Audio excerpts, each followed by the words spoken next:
Hello, everybody. Welcome to another episode of Last Thursday. Greetings, everyone. Yes. So it's dark out already. It is dark already. Yeah, starting to get used to the daylight savings time. Right. switch. What do you think about it? I'm always skeptical of it. Like always wondering why we need to do that or what the deal is. Right. And then there was like a short amount of time where there was talk of them taking it away, and then it just never happened. Apparently, yeah. Yeah. I haven't been following. I mean, but a lot of people think it's outdated and Yeah. antiquated. I just remember hearing about that. I wasn't following it, but I remember hearing that it was a thing that they were thinking about taking it away, but Gotcha. whatever. They'll take it away and they'll probably introduce something else or who knows what. Yeah. But yes, it is darker around these parts, huh? Yeah. And also, I mean, it's only been a couple weeks since we've done a Last Thursday, but there has been a real shift in the weather, you know. Yeah. And it's just getting colder and all that kind of stuff. Yeah. More rain. Which is nice. I like it. I mean, I'm stoked for the change. Right. So it's good. Yeah, that's cool. I used to be way more stoked like years ago, but now I just kind of feel like, whoa, I appreciate the sun so much, you know, even though I kind of talk shit about the sun symbolically, but I love the sun and I get so much out of it, and I feel rejuvenated when I get sunlight, and I don't know, it's becoming like more and more of a thing, I think, the older I get. So I feel like when I first moved to the Pacific Northwest, the rain and the clouds and, you know, constant sort of like misty weather or whatever, I was way more into it.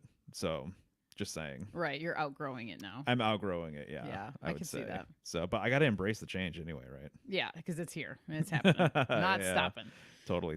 Yeah. Well, how's your day been, bub? It's been good. Been busy. Right. How about you? Good. Yeah. I feel like it was pretty busy, but I feel like I just went through like a huge push Yeah. over the last few days. So compared to what things were like earlier in the week, it's way more chill. Yeah. Right on. Yeah, Well, I'm glad we're here now definitely. to hang out with all you guys. For sure. If you guys are hanging out right now, thank you. And let us know what it sounds like, if the sound is okay, if it sounds blown out, let us know. If We see the Branch is in the house. What's up, Branch? What's up, Branch? Rose is here. Hey there, Rose. Hey, Rose, what's happening? Pedro's here. What's good, man? Howdy, Pedro. Beautiful Blooms Seeds is here. Yeah. I know she says, or I'm assuming she, could be he. I miss It is. summer already. It's a she. Flat Earth Hippie Hank is here. What's up, man? Thunder Chicken is here. What's up, Lee? Just saw him on the Old World Florida chat, or in there. Evelina, hello. Howdy. Yeah. So we have a few things to talk about, but if people want to call in, they can call in. We left the link in the chat. So if anyone has any thoughts or insights or questions for you or me or whatever, Yeah. we'd love to hear about it. Yeah, so you can call on in. We've been liking this call-in thing. It's Oh my pretty gosh. chill. The hanging out and just taking calls to me is really fun. Yeah. And super having fun. actual comfortable chairs has been a little bit of a game changer too. It's so simple, but we just found a couple of director's chairs, and I don't know, I really like them actually. yeah. I've never owned a director's chair before. Yeah, me either. And I mean, now, it's like now my office chair. Yeah. Because I really think it's so comfortable and way more comfortable than the chair I had before. So. I started looking into the design history of the director's chair. Oh yeah. I didn't get very far, but there's some like pretty lengthy articles about the whole entire history of it and where it came from and why it was designed this way and everything else. But I like it. Yeah, me too. I'm stoked. Sweet. So we have a drink as per usual. Yeah, it's a pretty special one today. I had no idea what you were making, actually. Well, I didn't know what I was going to make until I was in town running errands, and I was like, oh, I know what I can make. Yeah. So today we have homemade eggnog. Ooh. And this is the second time I've ever made eggnog before. Yeah. Now, eggnog is one of those things, either like it's usually like people love it or people hate it. Oh, you know where I'm at. Oh yeah, I know. That's why I made it. But yeah, this is great. So Hell yeah, right on. cheers, and we can talk about it a little more after that. Thank you, babe. It's warm, so careful. Mhm.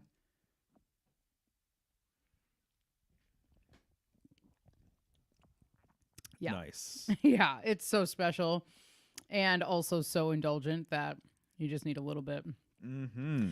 But if Mm. you decide to make your own eggnog, right off the bat, get yourself high quality dairy when you do it.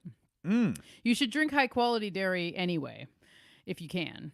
But because it's so dairy based, you just want the flavor to be the best that you can. Mm-hmm. So, luckily, in Washington, in Vancouver, just in the Pacific Northwest in general, I feel like there's a plethora of, high quality dairy farms that provide milk, whether it be like a small farm share or depending on the grocery store you go to, you can find really high quality dairy at some of the grocery stores in Washington. And they also carry raw milk in Washington because it's perfectly legal to sell raw milk. Right, right. So this here is from a local farm in Washington, and the heavy cream is from there as well as the whole milk.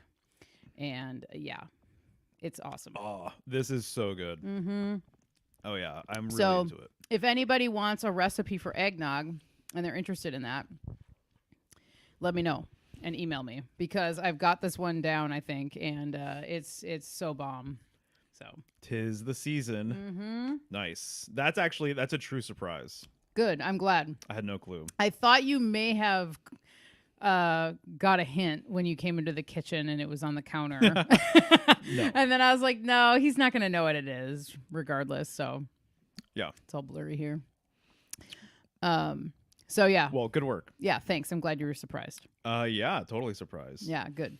Awesome. So, did you have a couple things on deck that you wanted to talk about? Because I have something off the bat that Yeah. we can get into. You should just go for it. Yeah, so we didn't do a last Thursday last week, but heard some pretty big news, and I'm not expecting for a lot of people to understand or know who this guy is, but he was definitely an influence on me. I can't even remember when we were trying to figure out like the first time I brought him up to you, but there's a content creator, author, researcher. His name is Brother Panic, who passed last week, and or at least that's when the news broke pretty early on in the week. So I think it was possible that he maybe died on the 31st. Right. But he was really big in the Black conscious community. And so he was somebody that I came across at some point. I don't remember what I was looking into, but I first listened to him many years ago and was like, whoa, who is this guy? Really well read, beyond what you would expect. And I think that that's kind of a theme with him for me, was that he surprised me many times throughout his sort of like lecture series. And as he was putting stuff out, he just continually surprised me. At a certain point, I realized I'm like, oh, I know who this guy is and what he's about and just generally how he thinks about the world. But I think when I first came across him, I was really kind of puzzled of thinking like, okay, so here's this guy who grew up in New York. I don't think he's from New York originally, but he grew up in New York, bigger black dude, and he would wear like a Baphomet chain. He would have some sort of Baphomet necklace or whatever, or he would have something occult related that he'd be wearing. And that was like the only sort of thing that would kind of indicate that he is interested in that kind of information. Otherwise, he would just essentially blend in with the crowd. And he really opened me up to a whole different side of the, I guess, just conscious or truth community. And he turned me on to other, researchers that he appreciated. There's a few books that he recommended. He was always recommending books. And that's another thing that I really appreciated about him, is the fact that he was always reading. And he kind of was like, he understood the lay of the land when it came to occultism and stuff like that. And so he basically kind of followed in the footsteps of other researchers and authors. And this community is pretty tight knit. And I remember him talking about, I'm pretty sure like in the 90s, that that there were certain parts of town where you can go to and you can actually buy like VHS tapes of like lecturers and stuff. And so the pre, Yeah. internet really. Right. And so pre-internet, you can buy tapes of people who were talking about the Illuminati as an example, or like some conscious topic or whatever, occult symbolism, decoding things, lots of stuff having to do with Egypt, and all of these different takes, and this whole world there's just so many different topics and angles, and rabbit holes that you can go down. But he used to talk about stuff like that, like back in the day, and I'm like, wow, that's really interesting. So like the black community in New York, they were talking about secret society stuff, I think way ahead of any group out there in the US. And I think the reason why they were talking about it is because of just because of the fact that they understood how important some of these conversations were to have in regards to kind of like systematic sort of control, or in regards to kind of almost like a civil rights sort of thing, where it's just kind of Right. like Knowing that the system no fucks around kind of know with your enemy people. sort of thing. Right. It's like know what you're playing against, know what sort of like organizations are kind of lurking around underneath the surface, stuff like that. And so to me that's really really interesting, and so he used to talk about that stuff a lot. But his main thing, though, that I'll say that really just drove home something that I still like, hold near and dear, is just literally the sort of idea of doing personal work, and knowing who you are, what your threshold is. Know thyself, and you'll know the universe. Is kind of like the core philosophy of his. From there's a lot of things that I think I do kind of like disagree with him, but he always brought it back to self. He always brought it back to your inner journey, to your sort of personal exploration. And the big thing too that I remember him saying is basically that he realized, just to kind of lay a little bit of a groundwork, I guess, but he became conscious, as they say, and he started doing like lectures. And so he started doing lectures, or he was going to lectures, and then he was buying tapes, and I think he was also selling tapes. I think he was making bootlegs and stuff like that, Right. amongst other things. Dude did not have the most savory life, I Right. will say. And Well, that's one of yeah. the things that I think prevented a lot of people, even though he was really popular in his own right. I feel like that prevented a lot of people from maybe getting into his work even deeper, Right. because there was a rough sort of exterior. He wasn't afraid to offend people. In fact, he probably really enjoyed it and really liked it. And so he was saying, though, that when he first started doing his sort of lectures publicly and everything else, that he was really fixated on telling the black community that they all need to rise up together, Right. and that was kind of a thing. Should we adjust anything here? It's just all blurry. That's better. No, it's still blurry. Yeah, it's because we're at a bit of an angle, I think. You look cool while you're trying to get it in focus, at least. Sometimes you move like, and then all of a sudden the lights change and Right. whatever. Yeah, so it has to do with the focus of everything, or the Mhm. angle. Should we? I mean, we could Just keep going. Yeah. Yeah. Okay. So anyway, he at a certain point he realized that he kept on promoting this idea of like we're all going to like ascend together symbolically. We're all going to grow together. We're all going to get consciousness at the same time. And he said that he was very much like a pro black community speaker. And at a certain point he realized that this is actually not really helping people. And so he realized kind of the error of his ways in a way, and I think he just naturally transitioned into basically realizing that it's all about the self, that this kind of communitarian sort of idea, this idea that we're all going to go to the same place at the same time, and if we can't do that then it's not worth doing or whatever. That he said that he realized that that was holding himself back, and that was holding back a lot of other people. And so he actually switched the narrative, and instead of it being like we all have to do this together, it became more of an individual journey. And he said once he made that flip, he said inadvertently he ended up helping many other people from his community, and helped his community even to a greater degree than anything he was saying beforehand. Right. And so he was saying that when it was a communitarian community sort of philosophy, it, certain people were maybe doing that kind of work, or were maybe like transitioning or going places or whatever. But he said that once he changed and it became about the individual, not the community, he started seeing real results with people.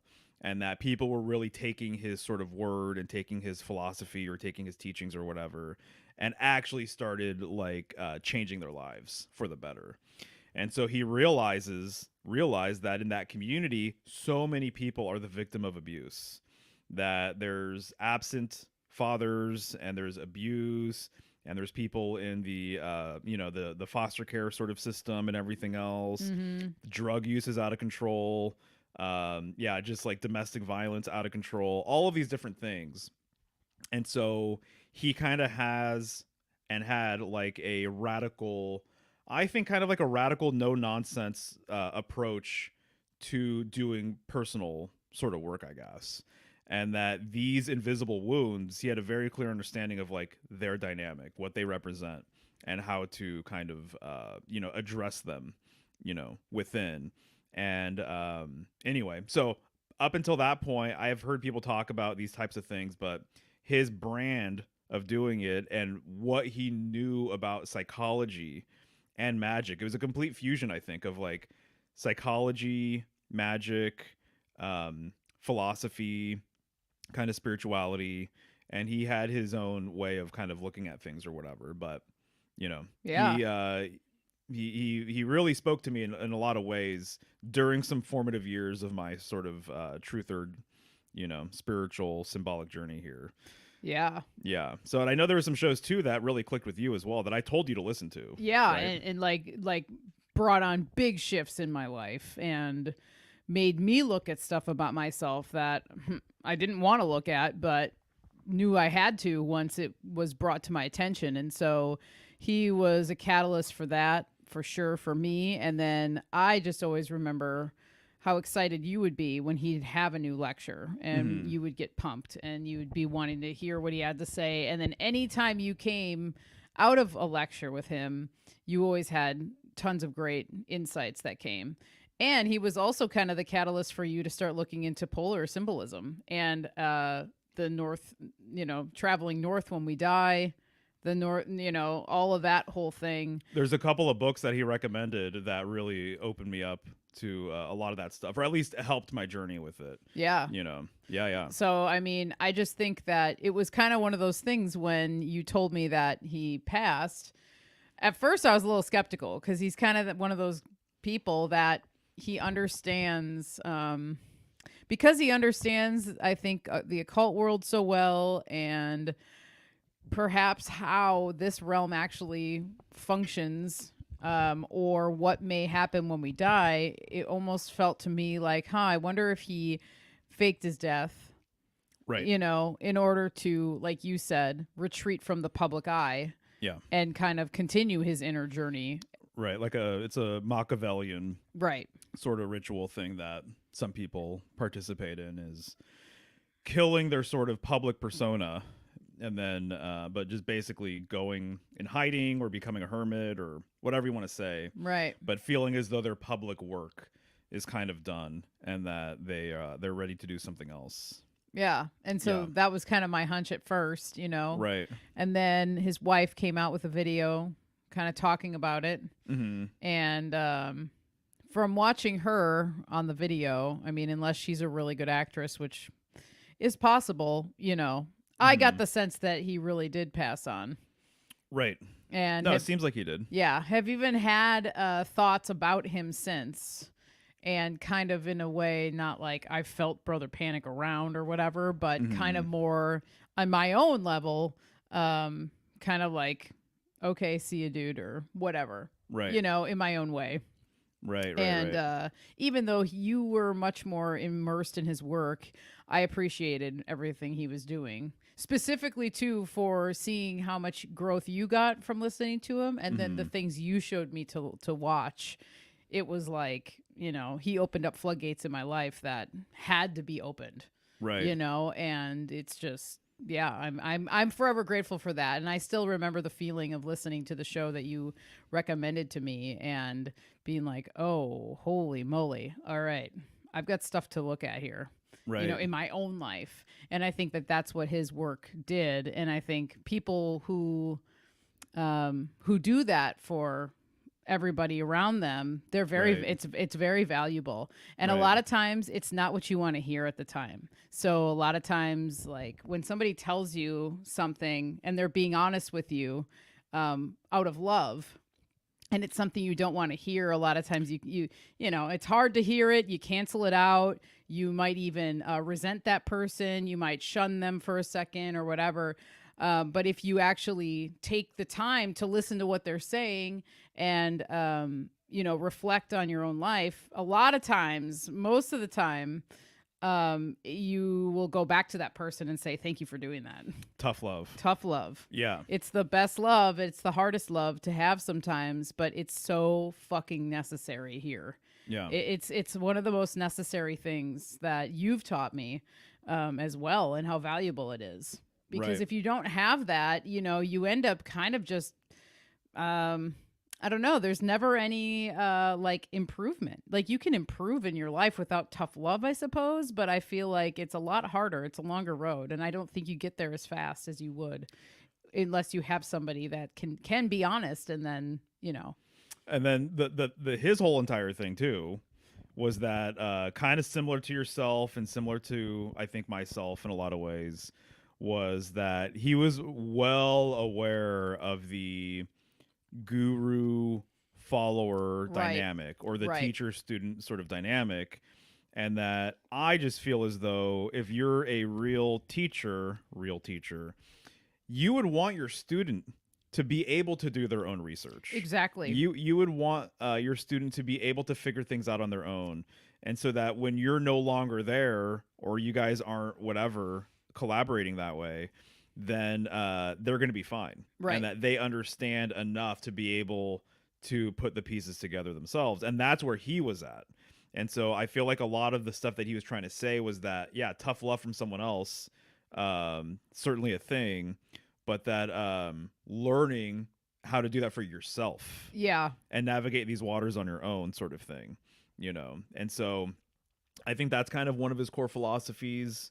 The other thing, someone the other day was referring to him as a death doula, yeah, I and that liked that. he was really interested in the idea of life after death, and like what happens, and just everything having to do with the underworld. And so very much, I know the Gnostic tradition. So many people take it in so many different ways. I feel like it's just kind of a rabbit hole to even mention it. Hmm. But he was very much a Gnostic, and he had his own ideas about what we live within, and whether you should or shouldn't be, I guess, you know whether or not, I guess, the really the whole thing with, to me, with Gnosticism, I guess maybe we should get into a little bit. But Yeah, there's a lot of people who think that you should escape this place. yeah, There's people who want to escape this place, there's people who never want to come back, there's people who don't like this place, there's people who think this place is a prison, there's other people who think this is a paradise, this is an Eden, this is utopia. And he definitely is from that Gnostic tradition of like, no, there's something going on here. And he preferred to not come back. And so a lot of his research and science was about that. But for me personally, I don't know. That's not where I'm at, I don't think. I feel like it's more about accepting this place for what it is. I tend to see more that nature doesn't make mistakes. I tend to see that things are actually very balanced here. Kind of like our philosophy with health and healing is that, or at least some traditions of health and healing, really take that idea and run with it, of just being like, nature doesn't make mistakes. right, So even though you're ill, this is not a mistake. right, Even though you're feeling a certain kind of way, that's not a mistake. And so Western allopathic medicine, everything's a mistake almost, in a way. Everything is thrown off Nothing is clean enough. Well, Nothing. we're mistakes almost. That's what I'm saying. Yeah. Yeah. Yeah. Nothing is clean enough. You're dirty. Yeah. You're dirty. Nothing is sterile enough. Everything else. So I kind of feel like the Gnostic tradition that falls in line with, personally, wanting to escape or trying to. There's people who want to break the matrix too. Right. You know, just from my personal standpoint, that's not where I'm at personally. I'm more of the opinion that things here, what is happening here is necessary, and what's happening here is actually balance.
Hey guys.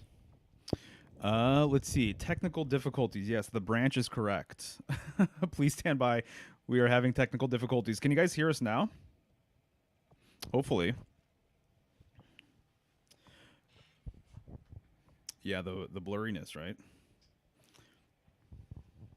Okay. So yeah, that didn't really help your position switch or whatever. Nope. Yeah. You want to get it in the right spot? Yeah, maybe so we can just figure that out. I don't know. Sometimes these cameras are weird, so it doesn't look like it's focusing at all. Maybe. Right. Let's see here. Let's close this guy. Let's open it back up. Sorry, guys.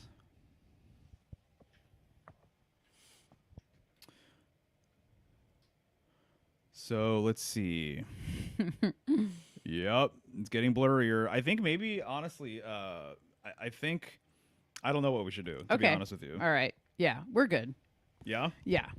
Because also, it could be a lighting thing or something like that. Yeah, it probably is. Right. So, apologies, everyone. But, yeah. So, I think I kind of sit in that camp. But because he felt the way he felt about things, that didn't deter me from listening to him. Right, yeah. And he was pretty extreme with, he also didn't care for white people like at all, which isn't a bad thing. And I never knocked him for it because I get it. I understand why somebody would choose to do that. But I can remember thinking to myself how limiting that could be if if you weren't, like, I always would ask Mario, I'd say, so, like, if we somehow were able to go to, like, a lecture of his and, like, I came along, like, would he allow me in? And he would. He would have allowed me in, but he probably wouldn't have given me much time of day, And so I always thought that was, like, kind of like you're missing out on something, or not that he was missing out because he wasn't talking to white people, but feel like that was, like, a limiting thing. Right. And I always wondered, like, I always would have wanted to ask him about that philosophy, like from an honest perspective, and just be like, so what do you think that's stifling for you? And he probably would have said no, because if he didn't, then he wouldn't have done it. Well, I mean, it's the same thing where any other race, that doesn't like some other group of people. Right. How you. We're gonna ask them, is it stifling for you guys to not have whatever people around? Right. And they're like, no. Yeah, they would just say no. And Yeah. so to me, I look at it personally as just kind of like it's symbolic of the traumas he went through as a child. Right. Yeah. You know, Right. and what he knows about people. And to me, I'm way more of like if people have a culture that they really identify with and they don't care for other people for whatever reason, even if it's completely wacky, there's nothing you're going to do That's true. that's Yeah. going to change their opinion about it. Right. You know, so you go anywhere in the world, some obscure place, they're going to be like, oh yeah, our neighbors over here to the east or south or whatever, fuck those guys. Like Right. those guys are the worst. Trust me. We know this is centuries in the making or whatever. Right. You know, so I think that part of his whole entire thing, it's like, yeah, if people weren't comfortable with somebody kind of being explicit with these types of ideas, Yeah. You wouldn't have liked you wouldn't have liked it at all. So Right. that's why to me too, even there are certain points where I've wanted to bring him up more and bring up his narrative or bring up like his teachings or whatever. And I'm like, but honestly, a lot of people are totally going to get turned off as soon as they hear him talk about stuff. Yeah, or they'd get just madly triggered or whatever. And I'm more of the opinion where kind of just being more of a syncretist sort of guy, Right. where it's just kind of like, well, guess what? I've had a lot of teachers over the years who I didn't agree with about a lot of different things. Right. You know, one of the things I feel like I've mentioned before to like a student or someone else is just like, you know, there at one point I remember listening to Brother Panic and just being like, okay, so he does have this sort of rhetoric about Right. other groups of people, but then switching over and being like, you know, I can listen to someone else say something similar about another group and I'm okay. So it's like I can listen to a black nationalist talk about stuff and get something out of it, and then I can listen to you know, a white nationalist talk about stuff and get something out of it. I can listen to people who are identitarian kind of with their own, you know, culture and with their own region, with their own country, and I'm okay with it. So if you're Chinese and you're all pro China and you have your whole thing about whatever, it's like I wouldn't expect anything else from you, actually. To me, it makes perfect sense. So to me, thinking that your race is either the original race or that you have a identitarian thing with it, meaning that this is what you clearly identify with, this is who you're you know, rooting for, and you're making no bones about that, and you're proud of who your people are. You know, to me, it's a beautiful thing, actually, but it can obviously, clearly, it can be a very dark thing as well. Right. And it can be something that really holds you back. So there's a right way of doing it and there's a wrong way of doing it. You know, did everything that came out of his mouth, could I agree with it? Not necessarily. Do I, you know me and how I am. People know how I am, you know, to a certain extent because of my videos and stuff like that. So they know where I'm at with it, but I have a high tolerance with allowing people to kind of speak their mind and being able to kind of like read between the lines and being able to take, you know, the good and leave the bad. Right. And so I think with him that he's one of those guys where I've definitely had to exercise that. Yeah. Oh yeah. No, totally. And I feel like even when I would tune into him, I would have one of the last things I watched of his, you know, he would go live on Instagram or whatever. And I at first was like, oh, that's kind of like that's an interesting take. But then after I thought about it, I'm like, actually, I guess I really respect him for it. But he would be live on Instagram, and this was probably like 2 months ago. And you know, people could just ask him questions, right? So people would ask questions, and at one point he just said, "Man, you guys aren't asking me the right questions. Mhm. You're not asking me questions correctly, like the way that I would hope that you guys would be asking if you've been listening to me for all these years." And he basically said something to the effect of, you know, I want to be able to know that you guys are actually doing your own work. So, for example, he said, you know, somebody was just asking like, "Hey, Brother Panic, what should I do about A, B, and C?"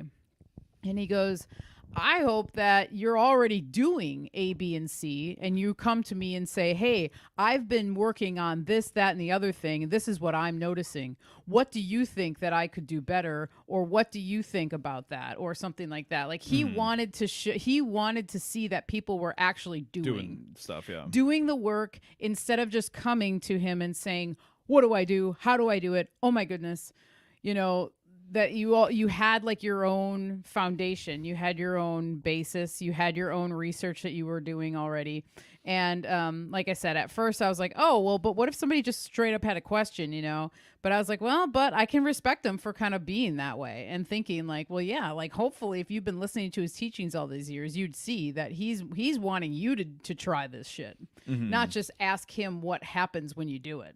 Right. You know what I mean? Yeah. So he was very much like that. And the last handful of like things that I tuned in for to him for were where he was very much being that way, Right. which I don't think was a bad thing. I think it's more of an empowering thing, like trying to actually empower somebody. Right. It's almost, to me, I kind of look at it is in a weird way, it put pressure on you. You are coming from a place where he's already not impressed. You know what Mm-hmm. I mean? He was a very not impressed person. You know, very few people would he say like, "Oh, that's a great question," or "You really got it figured out," or whatever. Right, yeah. Because he also knew the dynamic where people wanted to impress him. People Yes. wanted to be like, "Hey, man, Look at what I yeah, got going I read on. this book," or "Hey, Right. man, I had so and so in my dream," or whatever. He would talk about that all the time, Right. saying that the spiritual community, the black spiritual community, that a lot of people, they want to earn your sort of favor, or they want to earn your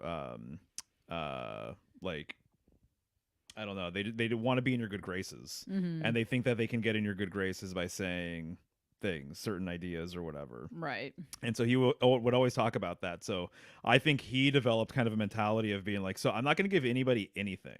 Right.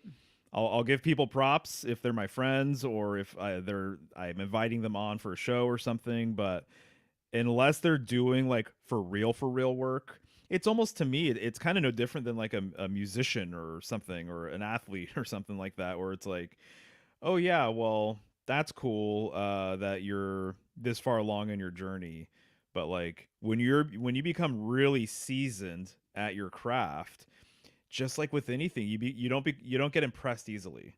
So if you're a master barista Mm-hmm. and you stay the night at your friend's place and he makes you a cup of coffee or whatever, it's like you're gonna have a different sort of Expectation. yeah, different expectation, whatever. If you're a master chef going to your neighbor's barbecue or whatever, you're just gonna have a different sort of thing. So no matter what your craft is, if you're really good at it and you really excel at it, clearly there's a way to be positive about it and there's a way to be encouraging. But he seemingly didn't even have that. No. He that's not who he was. That's not what he was kind of here to do, I don't think. And so it's just one of those things where either you accept it or you don't. Right. And so that's just who he was. Yeah. Yeah. So anyway, I just wanted to mention a little bit about him because I even used to, when I first started Symbolic Studies, I would tag every single Instagram post with Brother Panic. Oh yeah, I remember that.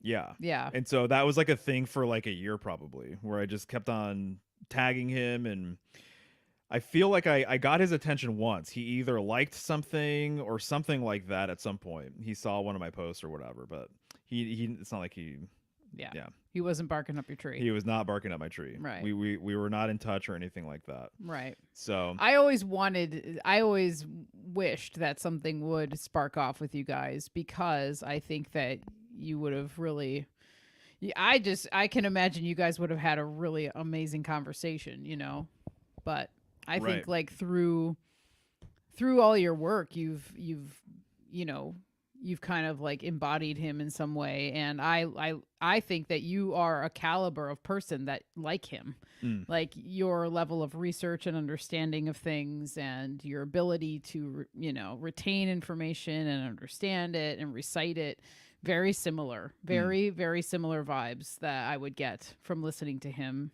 in certain ways about certain things. Right. So Right on. Yeah. That's nice. Yeah.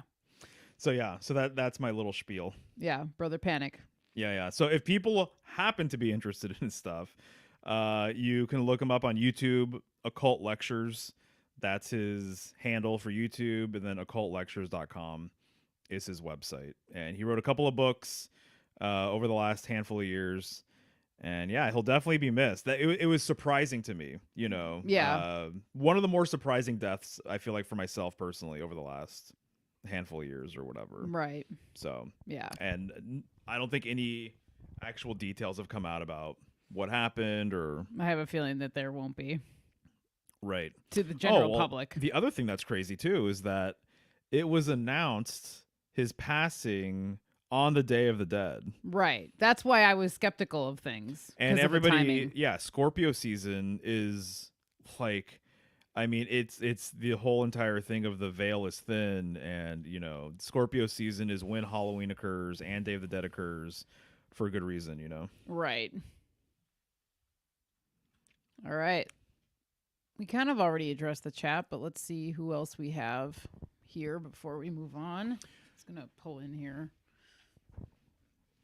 Yeah, it's actually, I feel like it used to focus more or something. Yeah, I don't know what's going on with it. It's kind of weird. Because it was focused when we first started, and here it goes. All right, so Cheryl is here. What's up, Cheryl? Joni wasn't expecting to catch a live, but she's here. Really liked your Libra presentation, so Thank you, Joni. that's awesome. Let's see. I appreciate that. It was a fun one for me to do. Petrodactyl? Is that how Pterodactyl. the pterodactyl? Yep. All right. Oh, you were watching Dana. Awesome. That's actually that's great. She's awesome and has been putting out such great information lately. And Joni Rotten's here. The Gnostic Chef. What's happening? Hey there, Gnostic Chef. Nice. All right. Cool. Well, we are taking calls tonight, but yeah. Yeah, let me copy that again. And so there you go. There's the link. If anybody wants to call in, say hi, any thoughts or whatever, Yep. feel free. And we are here because we're just chilling and hanging. It's last Thursday. Yes, we are. What's up, Andrea? Oh, hey, Cozy Crone. Lost the cursor. I don't know where it is. Go left. There we go. You found it. All right. What's up, Cozy Crone? Sorry, it feels herky-jerky tonight. Oh, you're good. All right. I think between the blurriness and everything and the sound going out. Right. And then losing cursors. Kind of strange. All right. You're good, baby. All right. Well, yeah. Well, speaking of Dana, that's somebody I wanted to bring up because I interviewed Dana a couple weeks ago on the Healing Home, and we talked about the Process Church of the Final Judgment.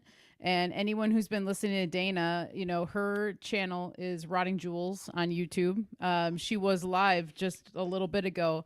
And I first came across her on the Occult Rejects. So shout out to the Occult Rejects.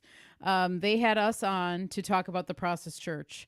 And then maybe a week or two after we were on, Nick had Dana on. And when I saw her speak and heard her speak about the process, I was like, oh, snap. Yeah, she's like the real deal with it. Yeah, this woman has done her homework, and in a deep way. She's done so much deep dives into the process in terms of just like looking into court documents and stuff like that and putting together so many awesome conclusions about the process and the 60s and mind control and Jolly West and MK Ultra and Project Artichoke. I mean, you name it, she's going for what's it. Jolly West? Jolly West is one of the guys who was basically the front man of doing a lot of the LSD, MK Ultra, mind control stuff, Project Artichoke.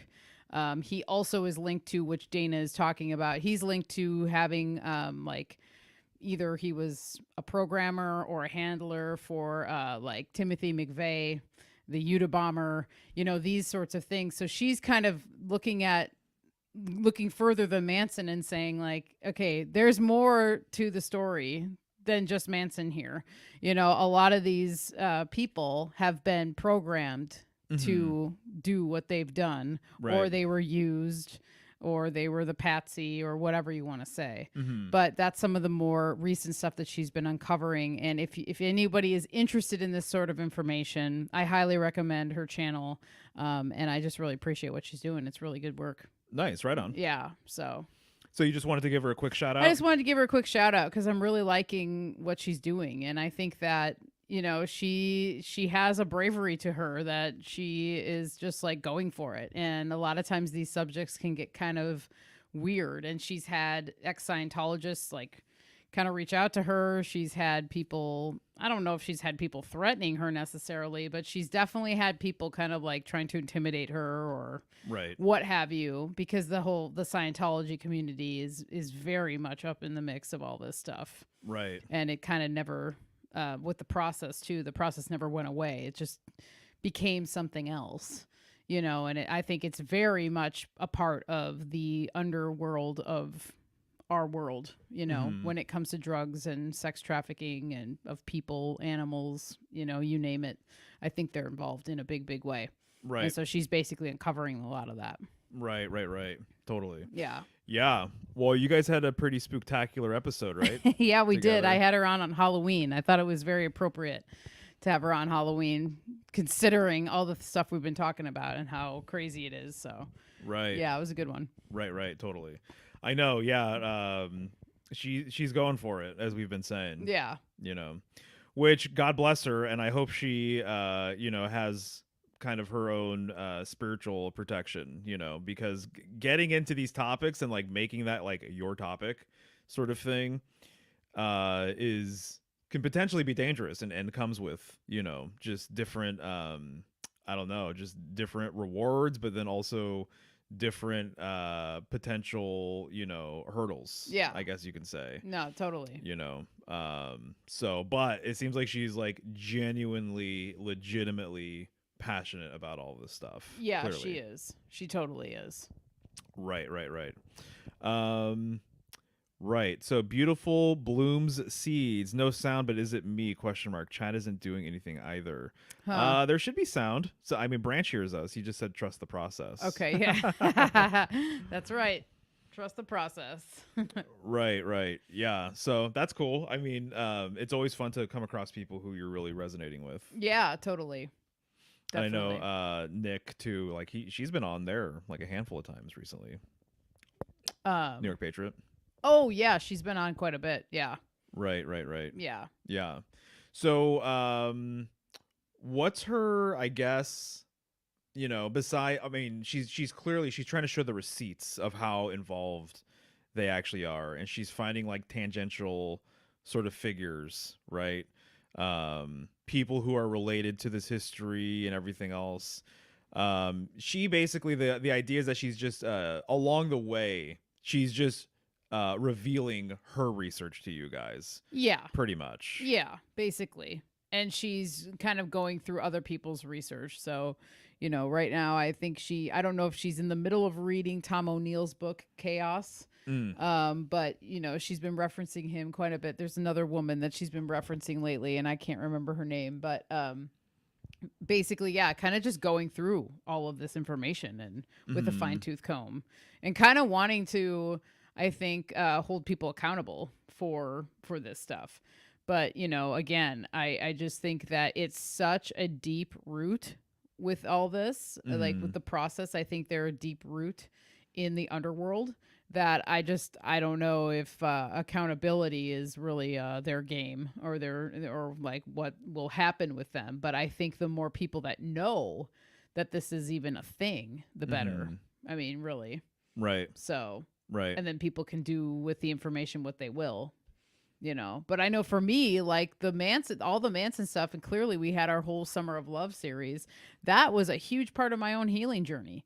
And it's like that was such a paradigm shift, a world changing thing for me to realize the amount of contrived information and movements and stuff of that time period, that I just think that some people could hear what she has to say and be like, oh my God, it could be a totally paradigm shift for them.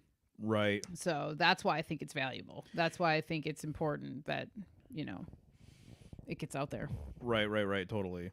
I wonder what she would say. I would love to ask her, just kind of like, okay, so at a certain point, if you're doing a lot of business, a lot of underworld things, trafficking Mm-hmm. and stuff like that, it's almost kind of like, I don't know, do you even go by a name anymore? Is there like, to say that the process is behind a lot of things, what does that even mean? You know what I mean? Because you have on one level people who are processians, Uh-huh. right? So you have some of the famous people that we know about, Genesis Peorich, or you have the filmmaker guy, or some of these other musicians or whatever. It's like, okay, they were part of the process, but it's just like saying something like Freemasonry. With Freemasonry, it's like you could say, oh, well, Freemasonry is a much bigger deal than you realize or whatever. And it's like, that's definitely true. But there's lodges that don't participate in the esoteric depths that some of the other lodges do. There's people who are Freemasonic, but they're honorary Freemasons, even, And then there's certain lodges that are involved in really sketchy stuff. And there's other lodges that are basically like it's more of like a community sort of space, Uh-huh. right? It's for people to come together, or for other people, it's literally like an opportunity to build your business. Of just being like, hey, so I run whatever sort of business, and it's like if I want to get connected and do business with other people who are have big sort of things kind of happening, this is one way to kind of get it in. And so then it's just kind of like you're building up your network, so it becomes networking sort of thing. So I guess when it comes to the process, it's almost kind of like, I feel like, as you've been giving me some of this information about what they are and what they've been up to and everything else, I'm like, well, there's almost like another question of like, having a label is fine, and I think that's interesting, and finding connections and stuff is interesting. But what does that even mean for this organization then? It's like, what's the structure? What's the hierarchy?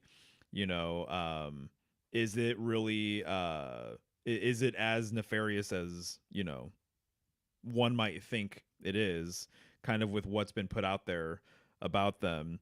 And then I always just think about this idea of like, if you're really doing underground sort of stuff, your name's probably not going to be out there like that.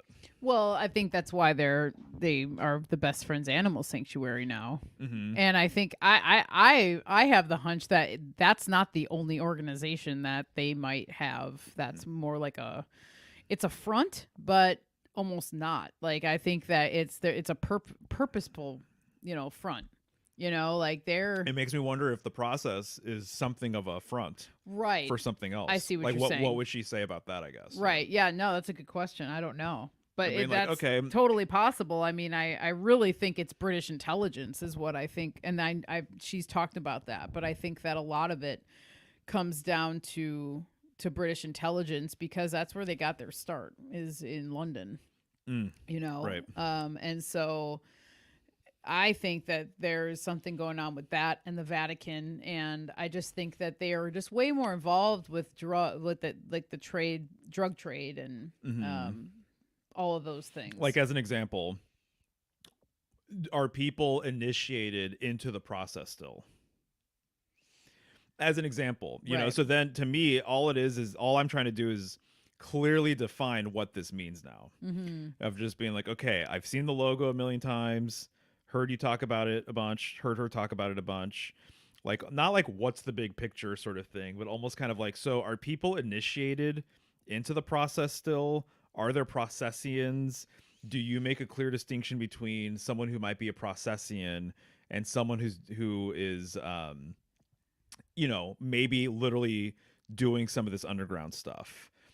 So is Genesis Peorich, I know she died, but it's like, are they kind of guilty by association? George Clinton, is George Clinton guilty by association? Right. Is the band Integrity guilty by association?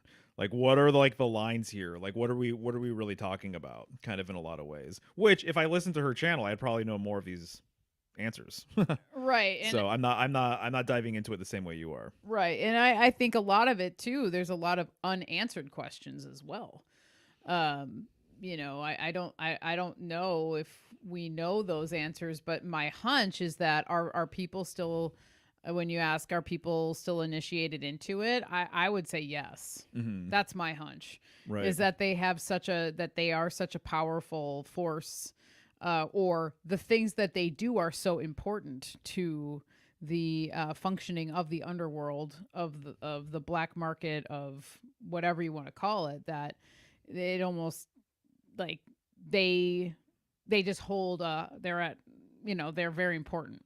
Mm-hmm. So it's kind of like, I think that they are a continuously maybe recruiting thing, or I think that it's a combination of things too. I think though that they are basically an offshoot or off branch of Scientology.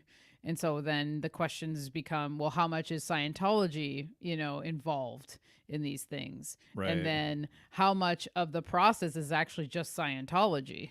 Right. And it's literally all Scientology, but the process, the Church of the Final Judgment, is just this branch over here Mm-hmm. that swings this way, Yeah, that's exactly. And I think that it could be something more like that, where, what does it all lead back to? I don't know. What's the central, source? Not sure, but Right. seems to me that they're hooked up into a lot of the darker aspects of what we hear going on in the underworld currents and stuff. And Right. I'm assuming that just being hooked up with mafia connections as well, and Right. everything else, and experimentation. I have a feeling that, I hate to even think about it, but I have a feeling that they are really involved in the trafficking of animals and animal experimentation. On the last Cult Rejects, just last week, Lisa, who is on there quite a bit, made a really good point about, she's been doing research about the process and the Best Friends Animal Sanctuary, but more recently realizing that there's all these tech companies that are investing in artificial organs, like the growing of organs, and specifically animal organs, and harvesting animal organs and using the tissues to make these like lab grown meats and shit like that. Right. And she found out all of this information that's like linked to that. So she's wondering if they're also involved in stuff like that. Right. Which, they run animal sanctuaries, but like all over the place. I mean, there's quite a few of them throughout the United States. And they're big operations, and they have a lot of money, and so when Lisa brought that up, I'm like, oh snap, that's really interesting. That's another layer right there. Right. And we know that this lab grown meat stuff, Beyond Meat, all the Impossible Burger or whatever, Right. all of these new things are cropping up. Where are they? What are they making this out of? Right. Oh, it's plant-based. Well, what does that mean? And we don't know, Right. Right. Right. And so I think that there's like probably something kind of nefarious going on in that realm. And she brought up something that was kind of disturbing, but it's like to think about all these animals that are in shelters, and she said, no one's going to ask if you go and adopt a cat, no one's going to ask, hey, does that cat have 2 kidneys?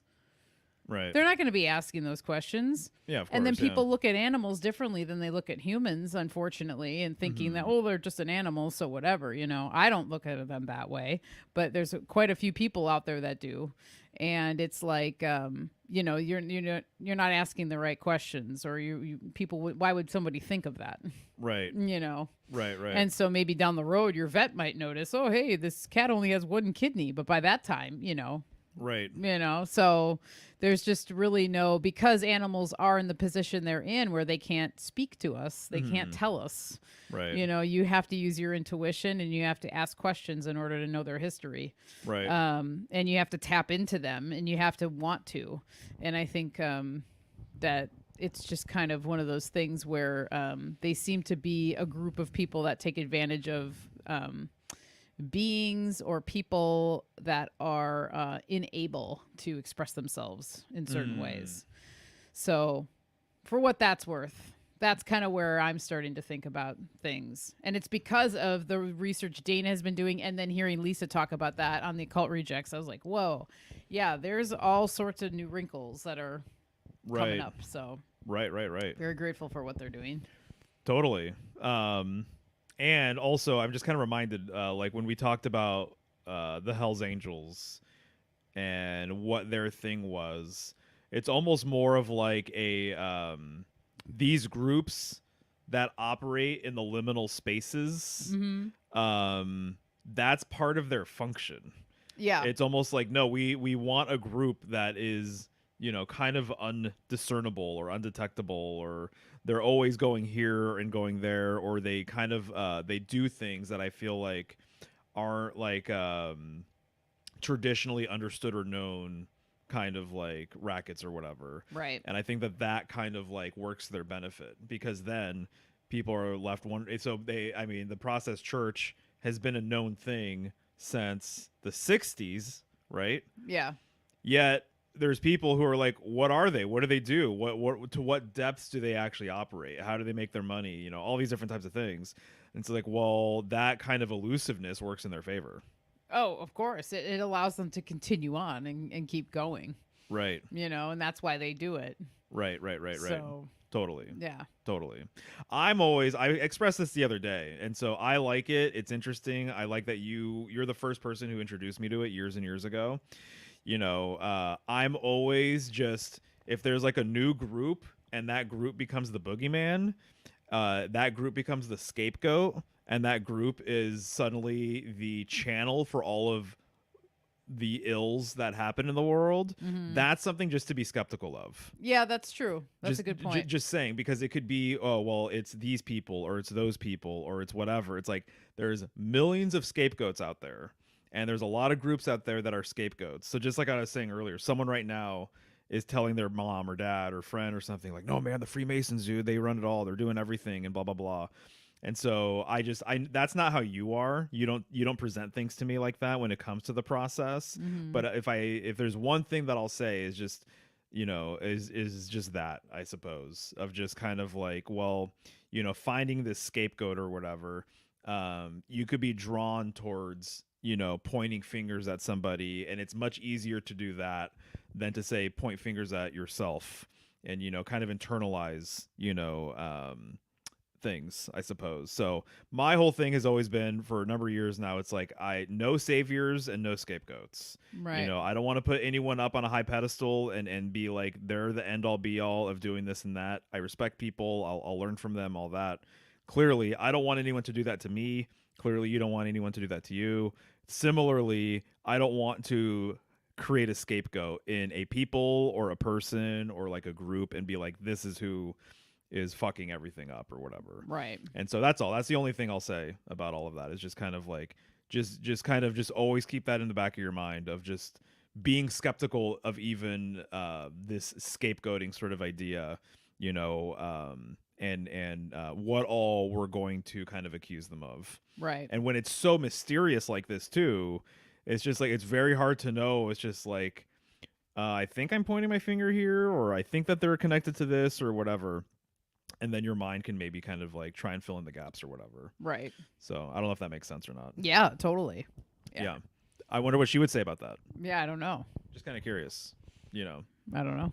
Well, it does seem like they're definitely legitimately hooked up with all sorts of stuff. Yeah, I think so. For what it's worth. Right. Yeah. Right. Yeah. Yeah, totally. Well, nice. You will definitely have her back at some point. Oh, definitely. Yeah. I've been enjoying listening to her. Right. Yeah. And then it sounds like you had a good show on Tuesday. Yeah, Sherry Rothwell of Delish Diet was on. That was awesome. She's brought some really good thoughts to my mind with diet and weight loss and how we look at food and our relationship with it. Mm-hmm. So anybody who's into that sort of stuff or wanting to understand more about, you know, our relationship and with food and drink and addiction and what that looks like, but also kind of like taking control of your own life in that aspect and having discipline and knowing, you know, paying attention to what you put in your body is very important. And so she shared her story about those sorts of things too, and it was really nice. I really like talking to her as well. So Right. I'd love to have her back on again too. Nice. Yeah. So that was number what again? Because you're getting up there. 49.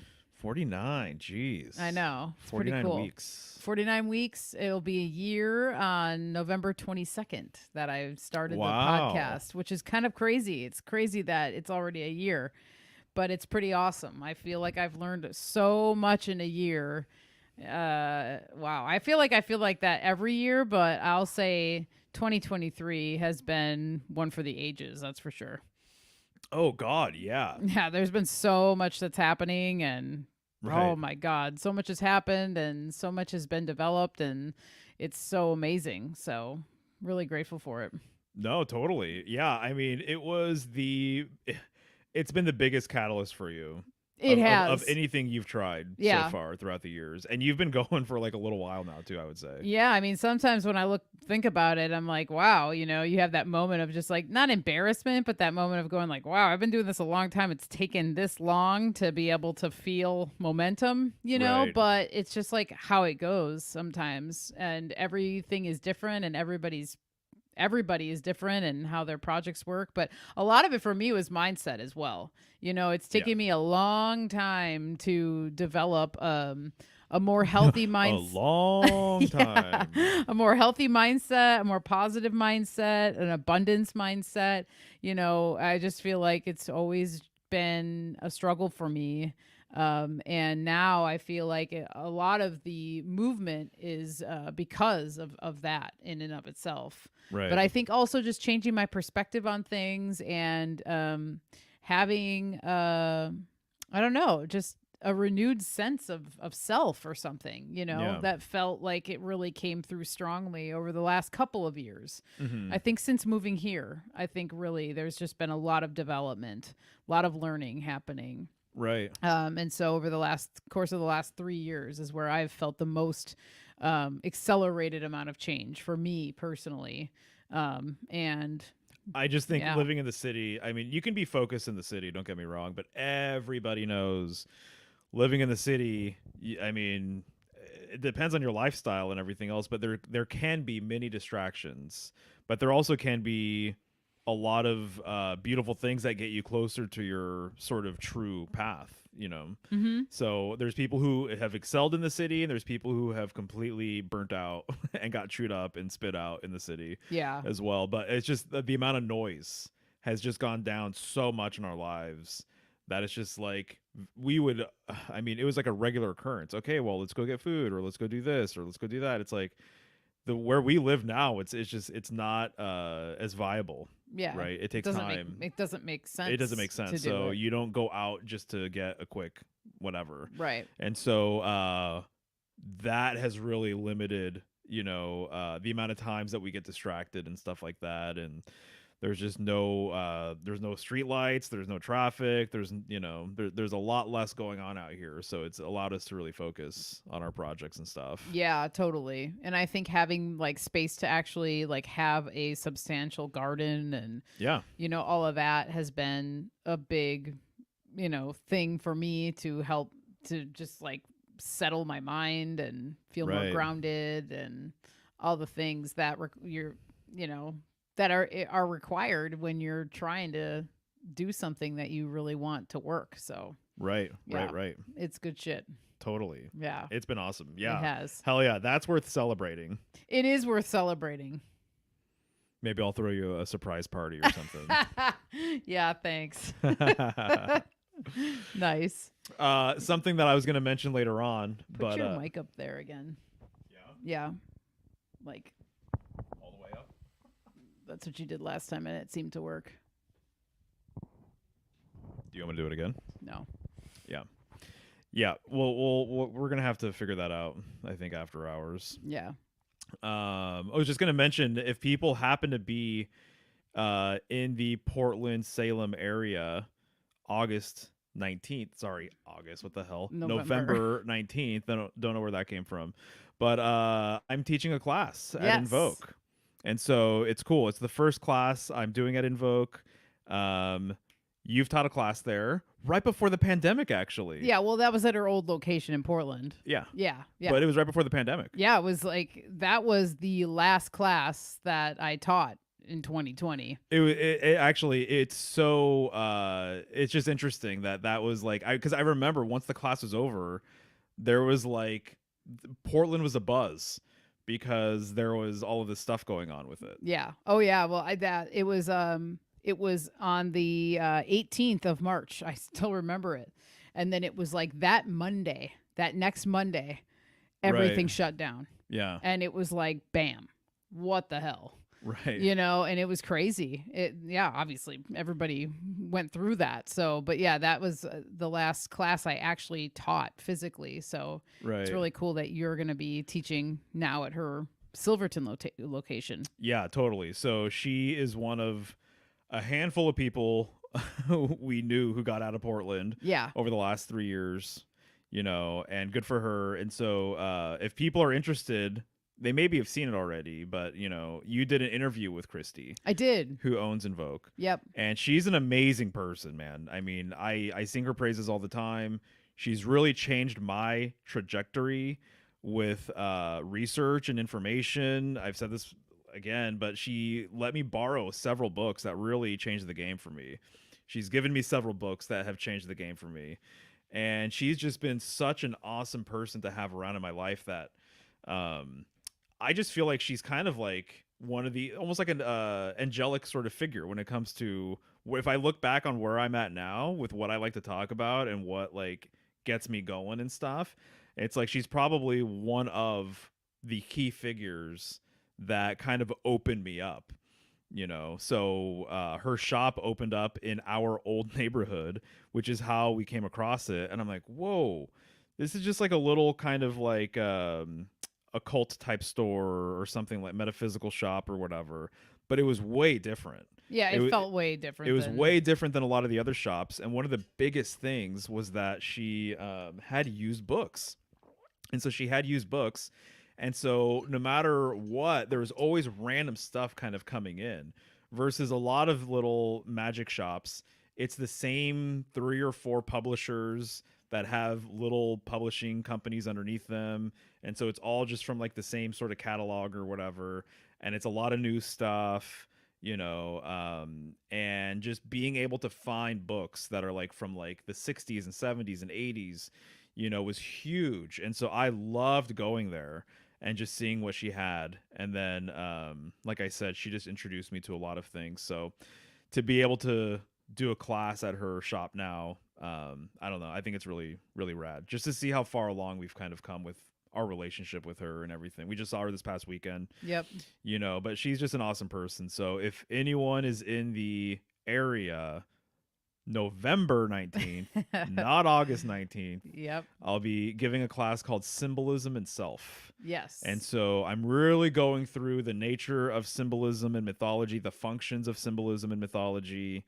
I'll be talking about the world tree a bit and how it relates to self. I'll be talking about your mythologizing your own story, basically, and kind of this whole thread that we've been pulling out lately, but like story medicine. Or like story as medicine, narrative as medicine. And one of the things with symbolism to me is like, some people think it's like an impractical thing to know, the meaning of whatever you're talking about.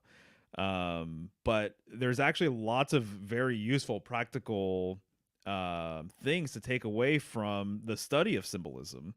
And I think understanding your story and being able to, say, decode your dreams, and even kind of understand some of your ailments on another level, with things kind of like terrain theory, German New Medicine, and realizing like, oh, well, actually, there is a relationship between if you're having a hard time, say, digesting something, information, news, you might develop digestive issues. Right. That there's a relationship there. People have had things happen to their ears because they heard something that they did not want to hear. Right. It wasn't because it was too loud or anything like that. It was because of the information that they were hearing. Right.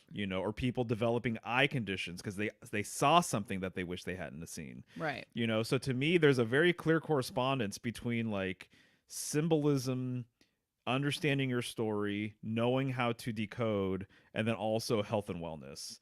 And so I'm going to get into that a little bit as well. Yeah, it's going to be awesome. I'm looking forward to it. Yeah, totally. So check that out. And the seating is very limited. So if people are interested, I recommend they go and grab a ticket. So invokeonline.com. Nice. Yeah. You'll be there probably. I will be there. Yeah. Yep. Nice. Rooting me on. Mm-hmm. Awesome. Yep.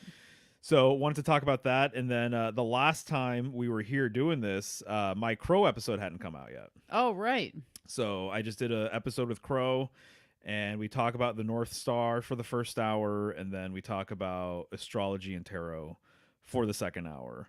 And so, yeah, it's been interesting. I mean, it's so crazy, their reach, and, just random people kind of coming out of the woodwork saying good job, and I checked it out, or I saw the email, or whatever it is, and seemed like it was pretty well received. Yeah. And I think I did a pretty good job. With the North Star stuff, it's just like you can't cover everything in one conversation, let alone just like 1 hour too.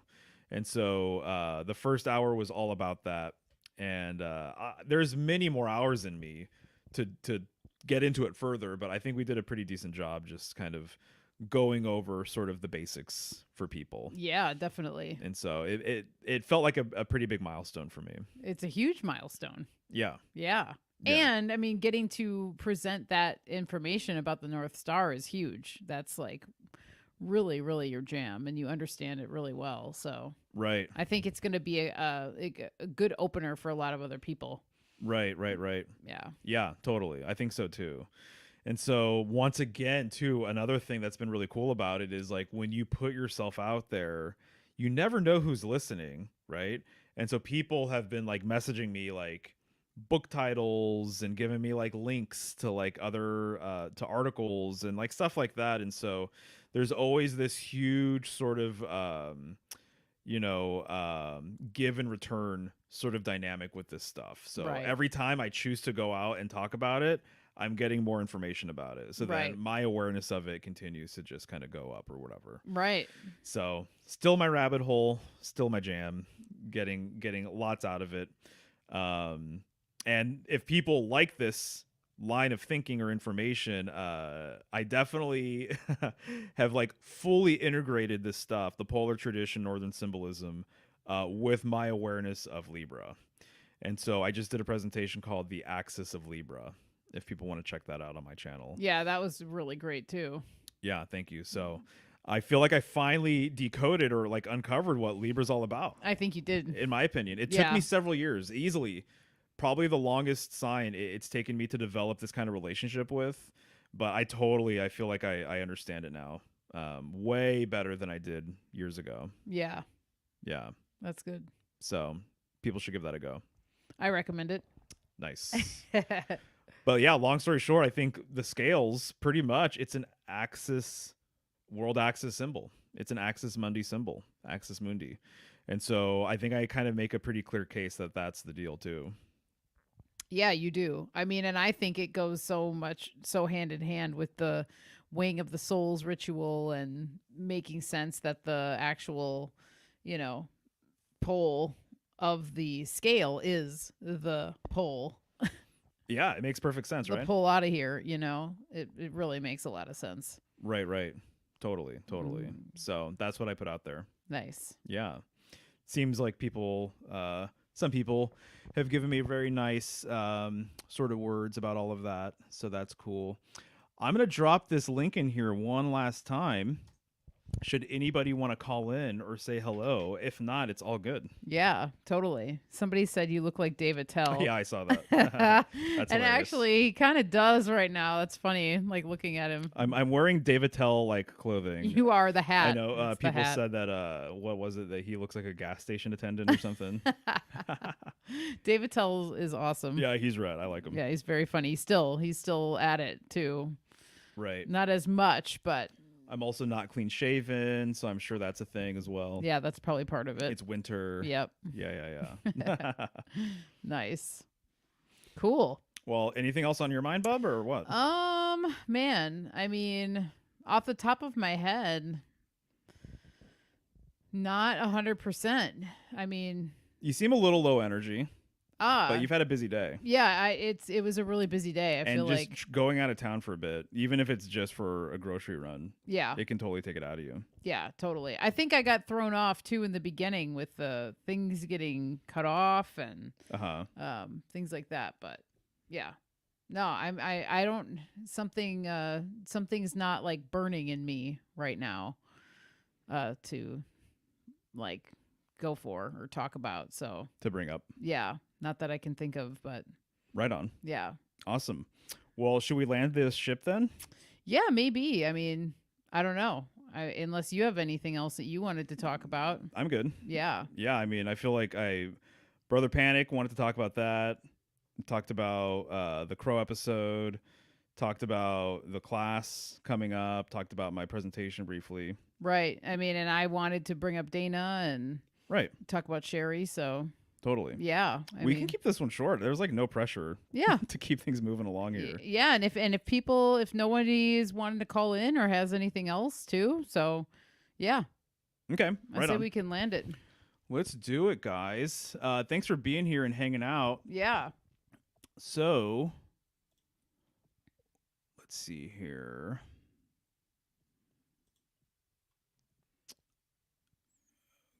Come on, StreamYard. Don't let us down. Come on, internet. Which it kind of does a lot of the time, actually. yeah, it's just It's the just internet. an internet connection. Yeah, it's a slow one. So, adding to stage. Clearly. Okay, there we go. We're making progress over here.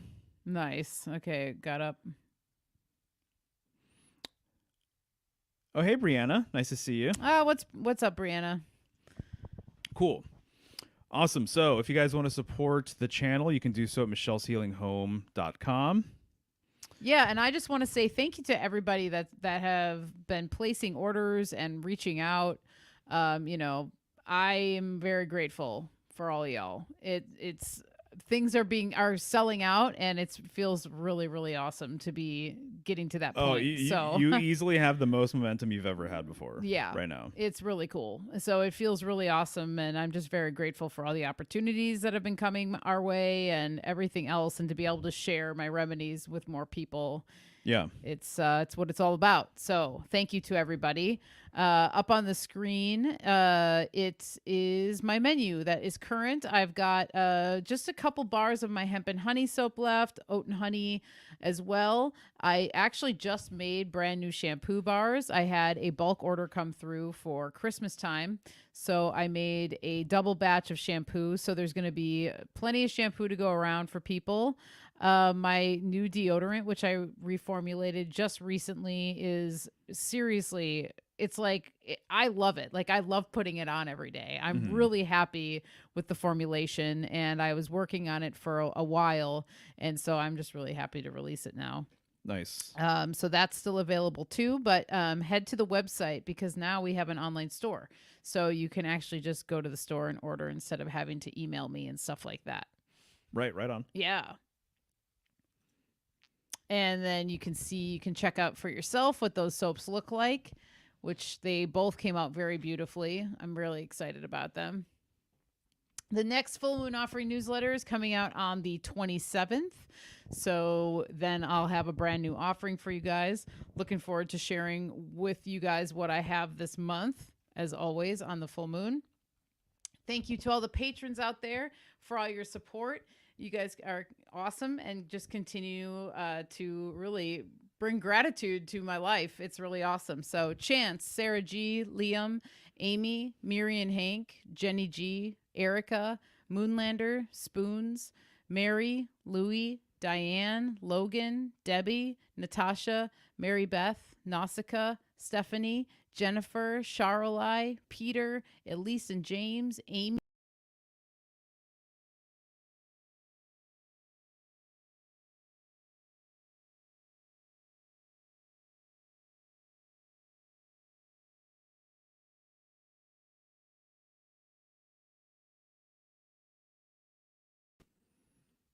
Hello. Sorry, guys.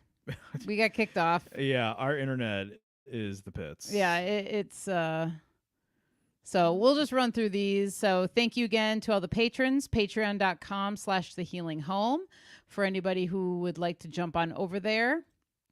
Next week on The Healing Home, we have Lanny of Preserving Today, previously Greener Postures. So Lanny has been on the show probably now, like, I don't know, a handful of months ago. And she recently rebranded her business, and she's been doing some really great work recently. She's putting out a lot of YouTube channels, demonstrations on how to ferment certain things. She just put like a kimchi video out, how to ferment your own garlic honey. You know, she's really, really going for it. And it's really awesome. So she'll be on the show next week, 11/14 at 4 p.m. Pacific Standard Time. Yeah, that's awesome. And then your presentation, The Axis of Libra. Yeah, totally. So I gave this presentation on Monday, I believe. Yeah, Monday. And it's just basically all of my Libra. It's my biggest Libra download in the last 2 years, I would say, about what I really understand about the sign. So it's a brand new wrinkle of information. I don't know of anyone else personally who has talked about Libra through this lens, through the polar tradition lens and this middle axis, the transcendent pillar. And so I feel like it's very valuable information. And so I did not want to get too deep into Scorpio season, even though we're here tropically, without telling people kind of my opinions about that. Right. So give that a go if you haven't. Yeah, it's a great one. I think it's one of your better presentations. Awesome. Thank you. Yeah, really. So nice. And then Joni Rotten is saying that that's the one that they watched. Oh, and cool. Really liked it. So many thanks. That's awesome. And then I mentioned it earlier, but I did have a Crow episode release. So it is episode 549. And again, we talked about the North Star, the tarot, astrology. I recorded with them again. So there's going to be another episode coming out at some point. But definitely check this one out. It was seriously a pleasure talking to him and all of that. And you were on previously too. So I can't remember the number, but maybe just a few episodes before mine. Yeah. I think it was 544. Yeah. I could see that. Something like that. So definitely wanted to plug that as well. And then just what I mentioned not too long ago, but I'm doing a class in Silverton, Oregon for a little shop called Invoke. I cannot say enough good things about Invoke or its owner. And it's all about symbolism and how it relates to your sort of inner journey. And we're going to be talking about all sorts of things. So I'm stoked to do that. I think it's my first in-person class, actually. It is. Yeah. It's pretty exciting. So that'll be fun. Yeah. Yeah. So if you guys have any questions about this too, feel free and reach out. And then symbolicstudies.com is where you guys can find all of my stuff. Nice. Thanks, Thunder Chicken. Both of y'all Crow episodes were very intriguing and informative, man. Oh, thanks, Lee. Yeah, and we met Lee not that long ago. Yep, Flattoberfest. Yeah. Yeah. And we can attest to his quality wares. Oh, yes. High quality wares. Yeah. Yeah, we have been loving the cartridge, dude. Yeah. Yeah, so I got to get a hold of you. Totally. Yeah. Absolutely. Yeah, super high quality stuff that Lee is making. It's beautiful and wonderful, and thank you so much for sharing and doing what you do. It's awesome. For sure. We need more people like you making high quality products like that. Yeah. It's super valuable. Definitely. Alrighty, guys. With that said, we're out of here. Yep. Until next time. We'll see you guys soon. Check you later. Thanks for tuning in. Bye-bye. Later.